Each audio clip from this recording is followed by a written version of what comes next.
And what do you think of Keir Starmer and the way he's leading the UK? It's very tempting always, we come back to the Biden, Trump, left, right thing, to put the blame on one specific person.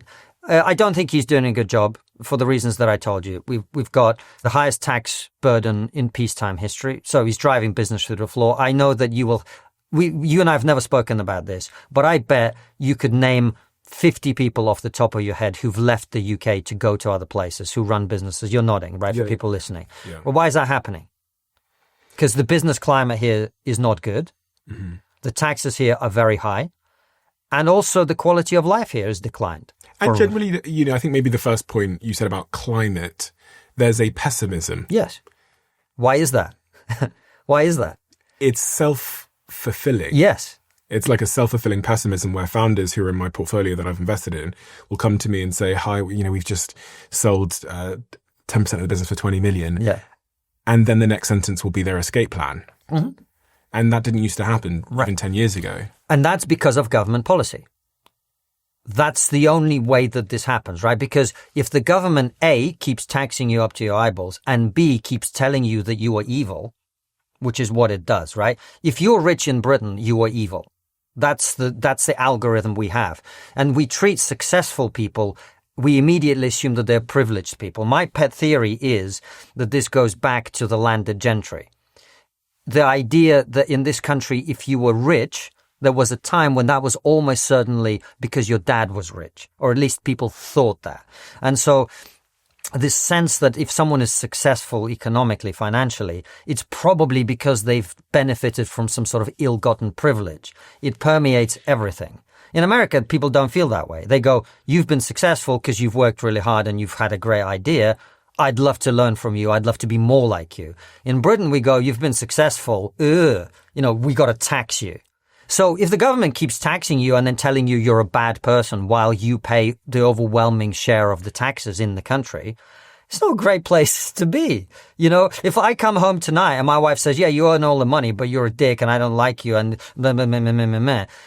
after a while, you sort of go, well, if this isn't working, I'll go somewhere where I'm wanted. Do you know what I mean? Mm-hmm. And I think that's what's happening to a lot of the most driven, the most talented, the most successful, the most creative people.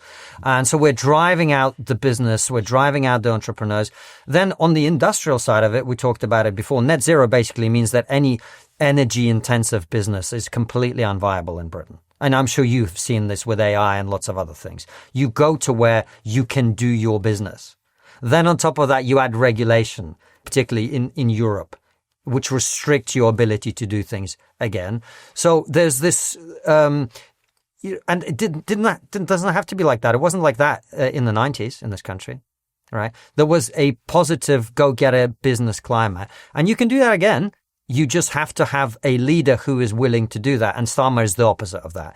And part of the reason is that they simply can't do anything about the fact that we are spending huge amounts of money keeping lots and lots of people trapped in welfare in many ways against their interest, and actually in some ways I would argue even against their will. Because, and I've made this point before, if you said you're a very driven person, I'm a very driven person, but when I was in my early 20s, if you'd said to me, you don't need to work, I know you're feeling a bit depressed, as I was in my early 20s. I wasn't sure where I was doing with life. You're a bit depressed. You're a bit anxious. I remember going to apply for a job and just sweating buckets because I was so anxious, right? Well, you've got anxiety. You've got depression. You can't work. We'll give you 20 grand a year and you can just, we'll write you off and you just sit at home, play on the PlayStation, smoke weed. I would have taken that. Most people would have taken that. And that's the position we have put a lot of our young people in. We just write them off, we give them benefits, and we forget about them. And that welfare bill has become, unsustainable, but it's also uncuttable. The Labour government tried to cut it. They tried to reform welfare, and their own backbenchers revolted, and they caved. And they said, no, we're not going to reform welfare, we're going to tax the rich, because the rich, don't pay enough tax. When, in the reality, I think, you maybe look this up, the top 10% of taxpayers in this country pay, I think, more than half of all the tax.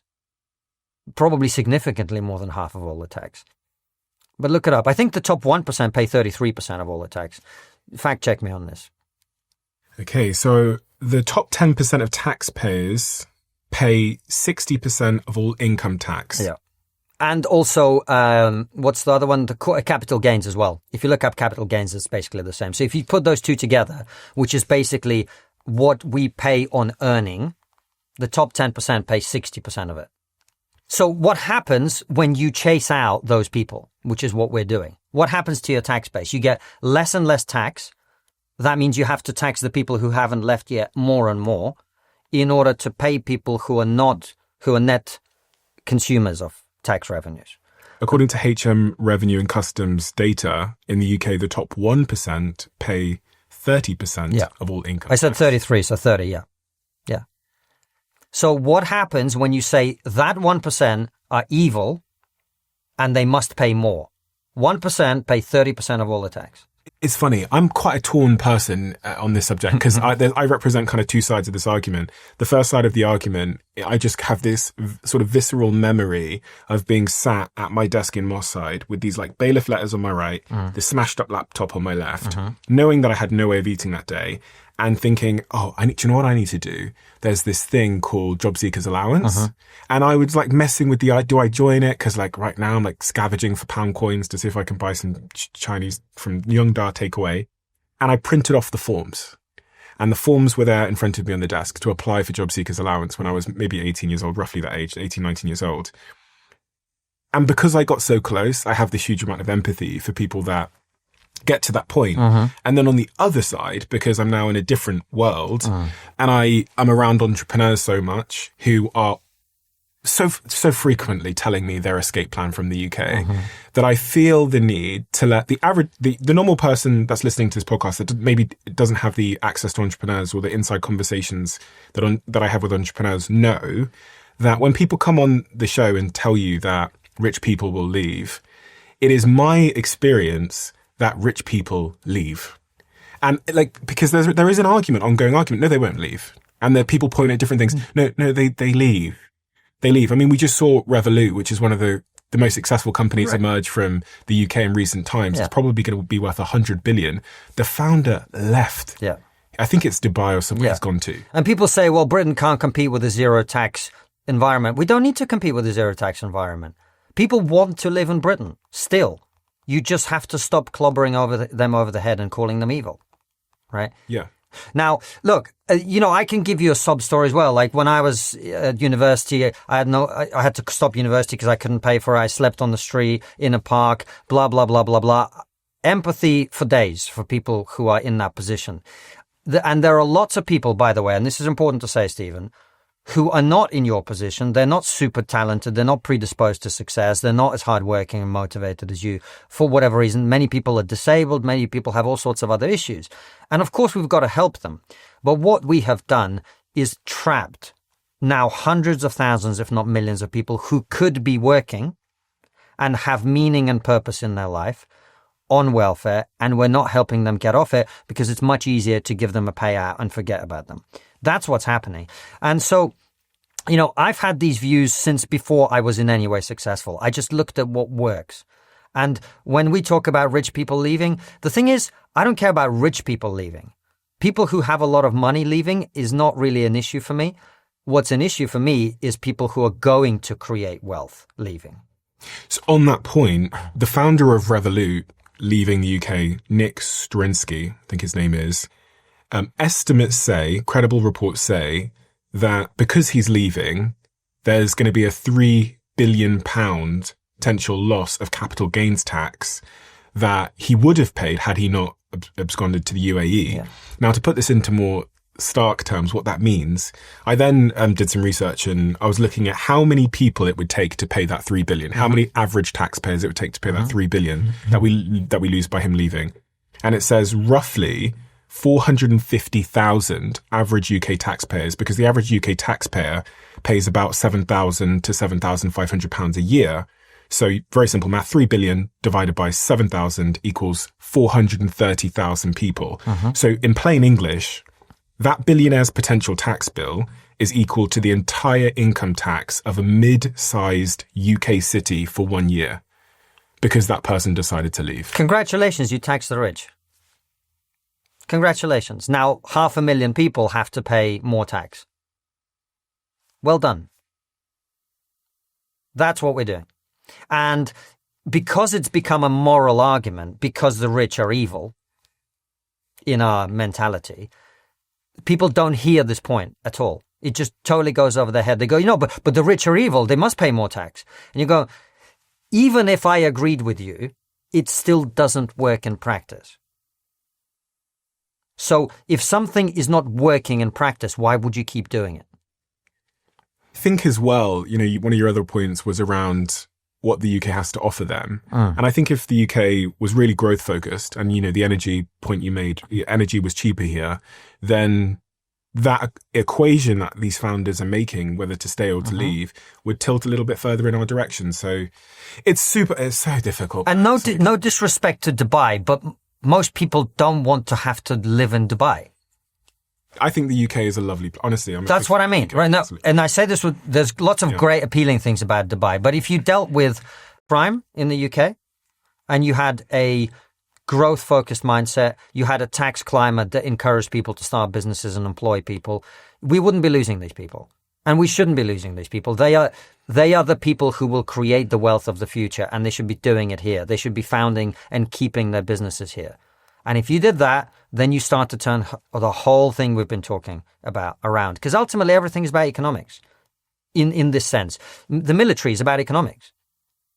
It's about, do you have the resources to have a strong military? We don't. So we don't. So which leader do we need? Again, I don't like getting into the personality side of things, but what you need is someone who understands how the economy works. Why don't you like getting into the personality side of things? Because what happens if I give you a name, then immediately people say, oh, he's one of them. Oh, okay. Right? I am not one of them, of any them. I'm just telling you what the policies are that I think would work for our country. If Keir Starmer tomorrow came on your show and said, Stephen, I'm here to announce a great British transformation. We're going to cut business taxes. We're going to get rid of net zero. We're going to make sure that we have the cheapest energy in the world for our businesses to grow and thrive. We're going to have a strong, capable military. And by the way, I've just hired 50,000 new police officers to deal with all the ridiculous amounts of street crime we've got in London. Sign me up. I'm all Keir Starmer, ride or die. Right? But that's probably not going to happen. That's probably not going to happen with any of the other leaders that we have. So I'm here telling you what I think the right policies are. And if there's a leader who advocates for those policies, that's the sort of leader that I will support.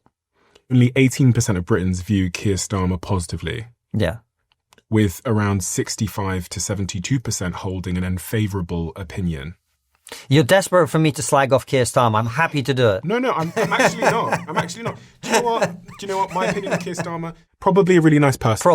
Probably a really nice person. Yeah. I don't really care how nice he is, and that's my attitude to all politicians. Yeah. I care about whether they're going to do things that are good for our country. From what I know, he strikes me as a very well-intentioned, probably fairly competent person. Mm-hmm. But what he's doing is completely wrong. The only reason I don't like to go in on him is I think he's useless. I do. I also don't think it's fair to lay the blame for everything that's happening at his feet. The Conservatives were useless before that. The Lib Dems and the Conservatives were useless before that.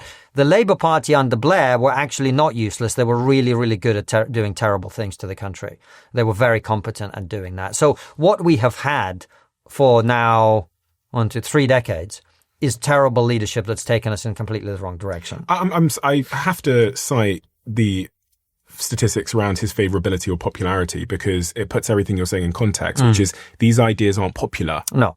Polling has shown that Starmer's approval among the British public is the weakest of any recent UK Prime Minister, with dissatisfaction levels on some trackers showing him to be below most predecessors, even in the Labour government. So that's the weird part, because it doesn't seem to be working to drive favourability in any way either. No. But this is why I'm saying focusing on him individually that isn't helpful, actually. And this is not to argue with you unnecessarily. If you put Kemi Badenoch in his place, she'd have the same favourability ratings. Really? Even though she has different ideas? Does she? I don't know. You tell me. She has some different ideas. I mean, the Conservative Party's gone a long way to changing their policy on things like net zero, right? But while they were in power, they were doing all the same stuff. They were arresting people for tweets. They were driving the economy into the ground with this green lunacy.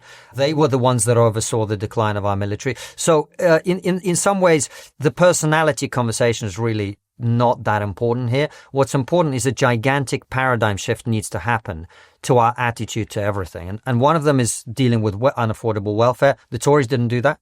Labour aren't doing it. I actually thought Labour had a better shot because at least people wouldn't say Labour are evil and they hate poor people. That's what they say when the Tories try to cut welfare. When Labour tried to cut welfare, I didn't think that would happen, but they just caved to their own backbench. And maybe they had to for political reasons. But you just have to, the shift that needs to happen in Britain is not political, it's cultural. We have to change the mindset that we have as a country around these things. Cultural transitions are very, very, very hard. And I say that from the perspective as a business owner. Yeah. If you try to get me to change, when I had a lot of people, so say, I remember in my German office back in the day, in Social Chain's German office, we had 100, 150 people, very, very different culture to the UK. So I thought naively, as a 23, 24-year-old, I could fly there and change the culture of the Berlin office. Yeah. How dumb was I? This is not how we do things. I could not change the culture of the Berlin office. Yeah. So I think about a country, changing the culture of a country. Yeah. That's why I'm what I call an accelerationist. What does that mean? It means that I believe that the only way that these things will truly fundamentally get better is when they get really, really bad first. So you think it's going to get really, really bad? The only way to change the culture is for people to understand what's actually happening, so that they can't pretend the things that are happening are not happening. And that's what's happening at the moment. Most people don't yet quite know that they're poorer today than they were 20 years ago. Most people still think that we are saving the planet when we reduce Britain's carbon emissions from 2% to 1.9% of global carbon emissions, while in fact we're not even doing that. We're taking our carbon emissions and we're sending them to India and China and then shipping back the stuff they make for us in a dirtier way on big tankers, which actually consume more dirty fuel, and we're actually ending up increasing our CO2 output, not reducing it. Most people don't know that. But when they feel it in their pocket, when they feel like we're having a fiscal crisis, when they feel like they really can't afford their life anymore, that's when they're going to start to ask some of these questions. It's one of the reasons actually the narrative on net zero is shifting. Like almost nobody other than the government in this country still believes in the idea of net zero, right? Because it's moving quite quickly in that direction. And on lots of other things, it will happen when things get much more difficult for ordinary people, sadly. I don't want that to happen, but I think it's the only way things get better. But on the subject of global warming, it's scientific fact that the climate is changing unfavorably. What do you mean by unfavorably? Well, if scientists talk about the poles melting and how that will have big impact on third world nations, and how that will be a net negative for the planet, because then you'll see more migration, you'll see more sort of natural disasters and those kinds of things. Well, let's not argue about that, because neither of us is a climate scientist, but let's accept that for the sake of argument. How is outsourcing our carbon emissions to other countries while destroying our economy making that better? It's not. It's not, right? Yeah. And that's all I'm saying. All I'm saying is we are pretending to be saving the planet when we are not saving the planet, while also destroying our economy, while also making sure that pensioners in this country die every winter because they can't afford to pay the heating bills that they need to pay to stay warm. In what is a first world country, that's what's happening. And it's happening because of government policy. So we are not saving the planet by killing pensioners. I'm not in favor of killing pensioners. Have you ever thought about going into politics? Are you eligible for... Eligible, yes. Have I ever thought about it? No. People offer me to go into politics regularly, but it's not my game. Why? When you talked about your mission, it seems very aligned with going into politics. I feel I have way more influence doing what I do now. Than being, I don't know, Prime Minister? Well, that's extremely unlikely. Than being the MP for the whatever on C who gets one chance to ask a question of Prime Minister. No.